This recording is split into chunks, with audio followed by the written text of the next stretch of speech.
Bueno, en primer término agradecer a la Biblioteca del Congreso Nacional por esta iniciativa, que ya va en una segunda etapa, ¿cierto? A quienes lo organizan y a los asistentes, por supuesto, por escucharnos durante toda esta mañana. La verdad es que yo me facilita un poco el trabajo el hecho de ser el último que expone, dado que ya el marco conceptual y muchos de los temas que yo voy a abordar ya fueron tratados en algunos ámbitos, ¿cierto?, de las exposiciones de los expositores que nos acompañan.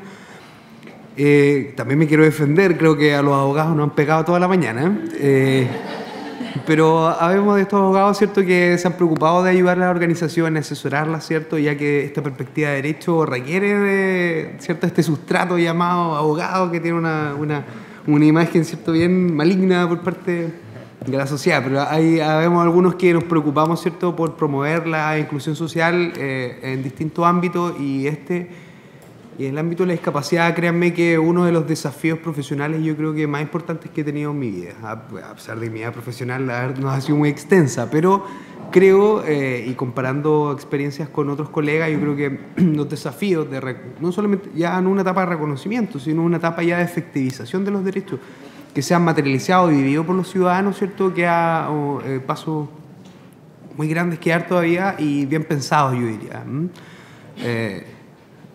Eso para empezar. A mí me tocó el honor, ¿cierto?, de tratar el tema de la inclusión laboral. El tema del trabajo en sí ya es importante en el constructo de estas sociedades modernas que hemos generado nosotros y que ya de plano en el siglo XXI generan nuevos desafíos al cual tienen que estar a la altura no solamente la administración o el gobierno de turno, sino que esto ya pasan a ser políticas de Estado. Y al ser políticas de Estado hay que tener una altura de mira, ¿cierto?, que tenga por objeto, ¿cierto?, establecer políticas de acuerdo a los estándares que nos hemos sometido voluntariamente como Estado al ratificar esta convención, ¿cierto?, a largo plazo. Y de ese modo, ¿cierto?, llegar a esta meta que muy bien lo refleja el título de este seminario, ¿cierto?, que es lograr la plena inclusión social de las personas con discapacidad. Habiendo hecho ese agradecimiento de introducción, la verdad es que mi presentación, por honor al tiempo y por respeto, ¿cierto?, a la próxima presentación, me voy a señalar, ¿cierto?, lo más consistente, lo más importante. Veo muchas caras conocidas, así que ya me han escuchado repetir algunos de estos discursos y que los vamos a tratar de plantear, ¿cierto?, en forma concreta. Voy a contextualizar primero la inclusión laboral alrededor del mundo, la situación particular de Chile, y me voy a centrar en lo que nos convoca a este seminario, pues las barreras, las principales barreras. La verdad es que si seguimos visibilizando la situación podemos encontrar muchas más barreras, pero me voy a concentrar en lo importante. Y segundo, y yo creo que lo más importante, cuál es el desafío que tiene hoy en día Chile, ¿cierto?, frente a la inclusión laboral. Entonces, para comenzar, bueno, ya se ha conversado durante la mañana sobre el modelo rehabilitador, ¿cierto?, que se implementaba hasta antes de esta convención, y el modelo social basado en los derechos humanos. La verdad es que, más que resabio de este modelo rehabilitador, yo creo que este modelo se enraizó en la sociedad, ¿cierto?, a tal punto que hoy en día las políticas públicas que uno ve, la normativa legal que uno observa, ¿cierto?, y las prácticas laborales son bastante bien paternalistas, ¿cierto?, asumidas desde una concepción bien asistencialista. Y nosotros tomamos la convención, la miramos y decimos, chuta, ¿cómo aterrizamos esta nueva concepción del modelo social frente a un tema cultural, ¿cierto?, en el cual nosotros como personas hemos sido educados, ¿cierto?, pasamos mucho tiempo de nuestras vidas en la sociedad, una sociedad que nos enseña y nos invita a vivir no la diversidad, sino que más bien la normalidad. Los normales ya lo señalaban, ¿cierto?, los sistemas educativos nos invitan, más que nos invitan, ¿cierto?, nos propulsan a eso. Y después en el ámbito laboral, al no tener experiencia, ¿cierto?, con distintas personas, distintos pensamientos o formas de ser, etcétera, que generamos problemas en el mismo ambiente laboral. Para las personas con discapacidad esto ya ha elevado el cubo, porque las barreras que tienen que sortear, y después lo vamos a ver, ¿cierto?, se traducen en eso. Otro aspecto que yo quería recalcar del modelo rehabilitador es justamente el enfoque, ¿cierto?, que el ordenamiento jurídico debe realizar para incorporar a la persona con discapacidad como un sujeto de derecho y para que pueda, ¿cierto?, ejercer sus derechos en igualdad de condiciones que el resto de las personas. Eso no es un tema menor. La verdad es que es un desafío bastante importante, la inclusión.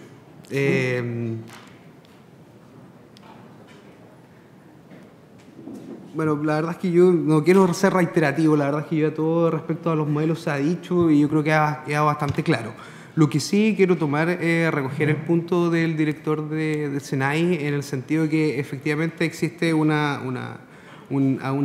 tarea muy importante en torno a la conceptualización de lo que es la persona con discapacidad. En situación de discapacidad, nosotros, claro, los abogados hablamos de personas con discapacidad porque la ley lo dice así y la ley nos remite, ¿cierto?, que las definiciones legales las tenemos que utilizar tal cual y no como a lo mejor se piense.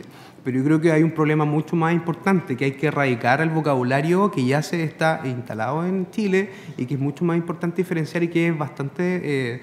a ver, alguna palabra que no sea fuerte, pero la verdad es que son bastante minimizadores estos conceptos y que nos invitan también a seguir arraigando estos modelos médicos rehabilitadores, a hablar de inválido, a hablar, ¿cierto?, del pobrecito, el tontito, e incluso lo he visto yo en tribunales de justicia, acceso, ¿cierto?, para inválidos. En la misma Biblioteca Nacional veo esos accesos, ¿cierto?, con letras grandes. Entonces nos invita tenemos un desafío muy grande, ¿cierto?, para erradicar eso por un lado y por el otro, ¿cierto?, ir utilizando un lenguaje, ¿cierto?, que vaya construyendo esta nueva realidad a la cual se sumó Chile al momento de ratificar la convención en el año 2008. Barreras en el empleo. Bueno, ¿qué pasa con el empleo? El empleo, la Organización Internacional del Trabajo ha señalado que existe alrededor de 785 millones de personas, ¿cierto?, que estando en edad de trabajar, ¿cierto?, se encuentran desempleadas. Por cuanto hay un número importante de personas que, si bien teniendo una gran potencialidad de poder sumarse a la fuerza laboral de sus respectivos países, no lo están haciendo. Y esto se refleja básicamente en las tasas de desempleo que tienen los países. En algunos incluso llega hasta el 80%. Nuestro país no es la excepción a esta situación o a esta realidad. La verdad es que lamentablemente también no contamos con muchas cifras para poder mostrar, pero las que tenemos, por ejemplo, la ENDIS que se realizó el año 2004, reflejaba ya que en las personas que se encontraban en edad de trabajar, ¿cierto?, se encontraba solamente un porcentaje inferior al 30% que lo hacía. En circunstancias que las personas que no tenían discapacidad, este porcentaje bordeaba al 50%. Otra cifra reciente fue la encuesta que se hizo a través de la Sociedad de Fomento Fabril, SOFOFA, en conjunto con la Organización Internacional del Trabajo, en los cuales ellos hacen un estudio a 100 empresas para saber cuál es el porcentaje, ¿cierto?, de contratación y personas con discapacidad que se encontraban trabajando. Y la verdad es que el resultado es devastador. No más que un 0,5% se encontraba trabajando en esta empresa donde se efectuó la encuesta. La verdad es que eso nos da si bien no son encuestas, ¿cierto?, completas como nosotros quisiéramos para aplicar políticas públicas, si bien muestran o dan un atisbo, ¿cierto?, de lo que es la realidad hoy en día en Chile. Ahora, con este nuevo enfoque, esta realidad de Chile, ¿cierto?, y la repercusión que tiene el modelo social basado en los derechos humanos en nuestro ordenamiento jurídico ya no pasa por un reconocimiento, toda vez que el Estado de Chile, ¿cierto?, al ratificar esta convención internacional, lo que hace es incorporar esta convención, ¿cierto?, al ordenamiento jurídico de Chile a través de la aplicación del artículo 5º, inciso 2 de la Constitución. Después voy a tocar ese tema, es bastante delicado. Y además, a través de la Ley 20.422, ¿cierto?, tenemos un marco en el cual, ¿cierto?, se reconoce ciertos derechos en el ámbito laboral a las personas con discapacidad que están orientadas en el sentido, ¿cierto?, de las oportunidades laborales, están orientadas en el sentido, ¿cierto?, de eliminar barreras que se encuentran en torno al trabajo y que sufren las personas con discapacidad cuando suelen a buscar y en la permanencia también del trabajo e incluso en el término de la relación laboral donde también se producen focos de vulneración de derechos.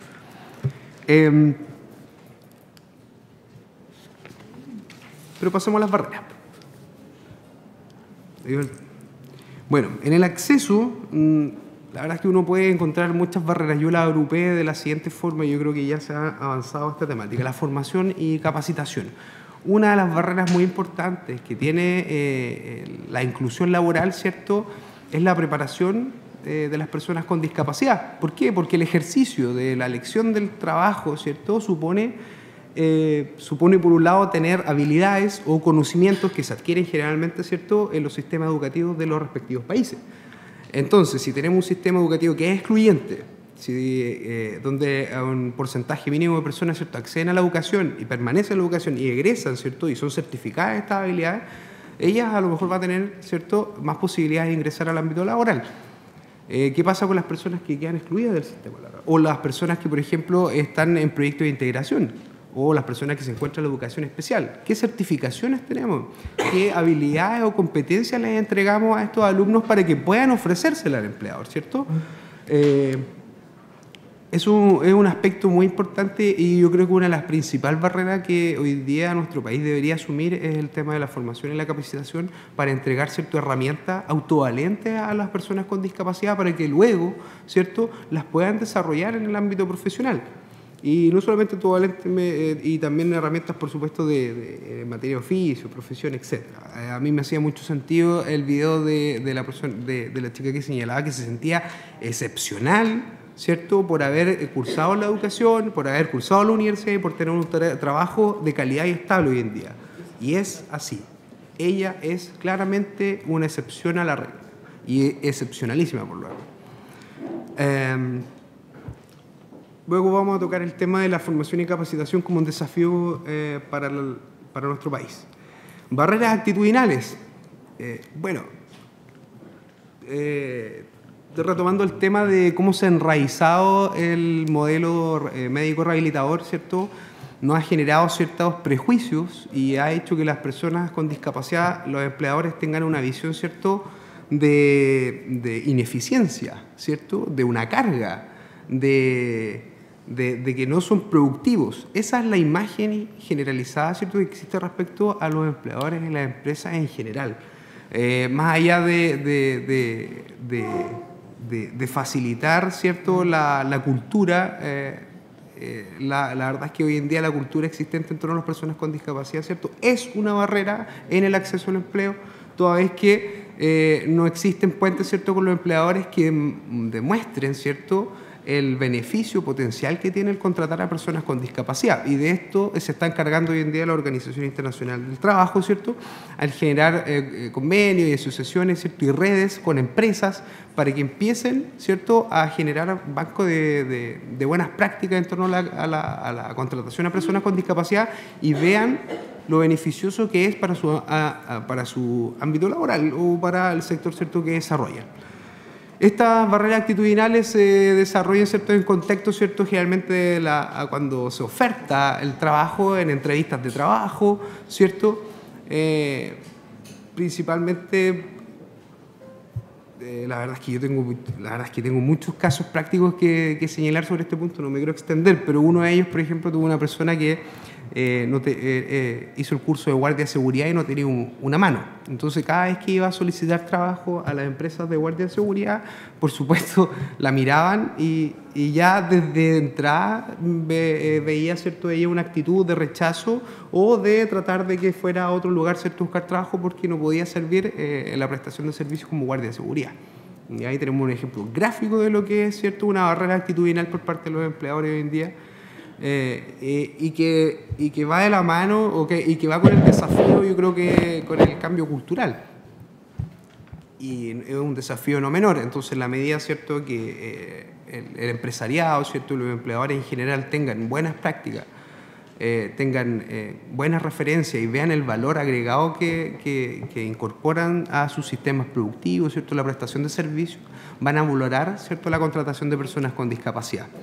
La verdad es que experiencias ya existen en Chile y la verdad es que lo que hay que empezar a hacer con esto es visibilizar estas buenas prácticas para que otras empresas, ¿cierto?, se vayan sumando. Empresas, no solamente desde el punto de vista empresarial o del empleado, sino también desde el punto de vista del emprendimiento de la persona con discapacidad. Entorno laboral. Bueno, esta es otra barrera que se presenta en el acceso al trabajo. Muchas veces las personas con discapacidad, por producto de las deficiencias o limitaciones que tienen a causa, ¿no?, ¿cierto?, se ven limitados en el optar a una u otro trabajo, ya sea porque el transporte, ¿cierto?, no es adecuado, no es accesible, ya sea porque el lugar donde va a prestar funciones tampoco guarda las condiciones idóneas, ¿cierto?, tampoco es abierto, inclusivo, accesible, y se termina generando, ¿cierto?, como una barrera para que la persona pueda incorporarse a la fuerza laboral. Me están pidiendo el tiempo. Ya, bueno, en la permanencia también hay una serie de barreras, principalmente están asociadas, ¿cierto?, con los ingresos. Generalmente son de menor entidad que otras personas que no tienen una discapacidad. Bueno, igual que no pasa a la mujer. Reina, sí, lamentablemente, el trabajo informal y el hecho de que las personas, ¿cierto?, se encuentren en contextos informales, no podemos aplicar, ¿cierto?, legislación laboral o la protección del derecho laboral, ¿cierto?, no se hace presente en este tipo de situaciones. Generalmente ocurre hay circunstancias de abuso en el horario del trabajo, en las funciones que presta. Yo tuve el caso de un niño con síndrome de Down, no un niño, un adolescente, tenía 18 años, que ingresó a trabajar en una panadería y lo tenían trabajando desde las 6 de la mañana hasta las 9 de la noche. Y hoy en día, por una deficiencia de la misma norma que hoy día nosotros tenemos, de la ley 18.600, el empleador puede pactar libremente los ingresos, con lo cual incluso podríamos estar escondiendo situaciones de esclavitud en la contratación de personas con discapacidad. No me puedo detener más en eso. La promoción laboral es mucho más difícil para las personas con discapacidad, ¿cierto?, que la promuevan a mejores puestos de trabajo dentro del lugar donde se desempeña y presta funciones, ¿cierto?, que las personas que no tienen ningún tipo de discapacidad. Y esto también está constatado. Ahora, debido al tiempo, disculpen no haber podido profundizar y pasar tan rápido estos temas que son de verdad muy importantes, voy a pasar a los desafíos que nosotros tenemos en materia laboral y la inclusión de las personas con discapacidad en este ámbito. El primero es la adecuación normativa. Si vemos hoy día la legislación vigente y la ponemos, ¿cierto?, en contraste tanto con la Convención Internacional de los Derechos de las Personas con Discapacidad y la Ley 20.422, la verdad es que nos damos cuenta que hay un contraste, ¿cierto?, en los cuales no se visualiza una adecuación, ¿cierto?, de los principios que hace tanto la Convención como la ley, ¿cierto?, y la aplicación de las leyes, o que se incorpore la variable discapacidad dentro de los textos legales. Al respecto, han existido este año por lo menos buenas iniciativas de incorporar la variable discapacidad en el texto constitucional, ¿cierto?, ya que a diferencia de Latinoamérica, Chile junto a Haití y Costa Rica son los únicos países que no incorporan, ¿cierto?, a las personas con discapacidad dentro de sus textos constitucionales, que son básicamente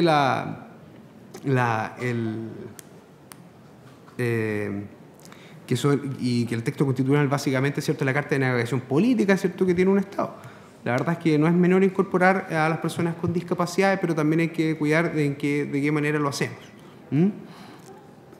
Envidiable muchas constituciones como la boliviana, ecuatoriana, ¿cierto?, la mexicana, donde se incorporan una serie de baterías de derechos que van mucho más allá de la pretensión que tiene este proyecto de reforma constitucional, que lo que hace es incorporar la variable de discapacidad y la obligación del Estado de incluir a las personas en los distintos ámbitos de la vida nacional en el artículo 1º, inciso 4, que es como el acervo valórico que tiene la Constitución, y además abrir dos llaves, una en el ámbito educacional y otra en el ámbito laboral. Además existen, a propósito de lo que mencionaba la madre de Felipe en el video, de que una limitación importante en el acceso al empleo de personas con discapacidad, ¿cierto?, es la pérdida de beneficio en el proceso. Y por eso se ha presentado un proyecto de ley justamente para modificar el artículo 5º del decreto con fuerza ley número 150, que hace civil, ¿cierto?, de la calidad de asignatario familiar, ¿cierto?, se pierde una vez que la persona con discapacidad, ¿cierto?, gana más del 50% del ingreso mínimo. Este proyecto lo que busca es que eso no sea una limitación para perder la calidad de asignatario familiar y por lo cual tampoco pierde la calidad de beneficiario del plan de salud del papá. Vamos a tener que hacer otro seminario para profundizar eso. Adecuación normativa muy importante. Mejorar el acceso a la educación y la capacitación laboral, y yo agregaría también el emprendimiento. Esto es un factor muy importante porque en la medida de que más personas accedan, permanezcan y egresen del sistema de educación formal, ¿cierto?, y le entreguen herramientas válidas para los empleadores, visiblemente para los empleadores, va a mejorar el acceso, ¿cierto?, al trabajo. Y por último, también repensar las políticas públicas que tengan por objeto la inclusión laboral de las personas con discapacidad. Pero antes de repensar las políticas públicas que hoy día tenemos y con los desafíos presentes, tenemos que tener ciertos datos y tenemos que tener encuestas certeras que nos permitan enfocar la política pública en este sentido, ¿cierto?, de mejor manera, y que no signifique, ¿cierto?, un despilfarro, ¿cierto?, de recursos en políticas que a lo mejor no se piensan bien. La idea de la política pública, yo creo, en este sentido es tender puentes con el empleador, ¿cierto?, facilitar la contratación, generar modelos de apoyo. Ya hemos visto que los modelos de apoyo a nivel mundial han servido bastante, pero también hay que encuadrarlo a la situación particular de Chile. El empleo protegido también. Y, bueno, un sinnúmero más de políticas públicas que podría mencionar en este momento, pero la verdad es que me están apurando. Quiero respetar también el tiempo del próximo expositor. Y cualquier otra duda o consulta, por favor, me la pueden hacer. Muchas gracias.